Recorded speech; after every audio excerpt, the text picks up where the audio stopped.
আসসালামু আলাইকুম, সবাইকে স্বাগতম স্বপ্নের সিঁড়িতে। আজ আপনাদের সঙ্গে শেয়ার করব খুবই সুস্বাদু চিংড়ি বোনা রেসিপি। তো চলুন দেখে নিই। প্রথমে কিছু চিংড়ি মাছ ভালো করে ধুয়ে পরিষ্কার করে নেব। এরপর হলুদের গুঁড়া, মরিচের গুঁড়া ও লবণ দিয়ে মেখে রাখবো। এবার একটি কড়াই চুলায় বসিয়ে আধা কাপ তেল গরম করে নেব। তেল গরম হয়ে গেলে মাখিয়ে রাখা চিংড়ি মাছগুলো হালকা করে ভেজে তুলে রাখবো। চিংড়ি ভাজা হয়ে গেলে কড়াইয়ে থাকা তেলের সঙ্গে প্রয়োজনে আরও সামান্য তেল যোগ করব।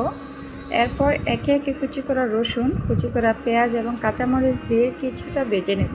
টমেটো কুচি দিয়ে পরিমাণ মতো হলুদের গুঁড়া, মরিচের গুঁড়া ও স্বাদ মতো লবণ দিয়ে কিছুক্ষণ ভেজে রাখা চিংড়ি মাছগুলো দিয়ে দেব। এবার পরিমাণ মতো পানি দিয়ে 10 থেকে 15 মিনিট কষিয়ে নেব। ঝোল মাখা মাখা হয়ে এলে কুচি করা ধনেপাতাগুলো দিয়ে দেব। ব্যাস তৈরি হয়ে গেল মজাদার চিংড়ি বোনা। ভিডিওটি যদি আপনাদের ভালো লেগে থাকে সাপোর্ট করবেন, পাশে থাকবেন। ধন্যবাদ সবাইকে। আসসালামু আলাইকুম।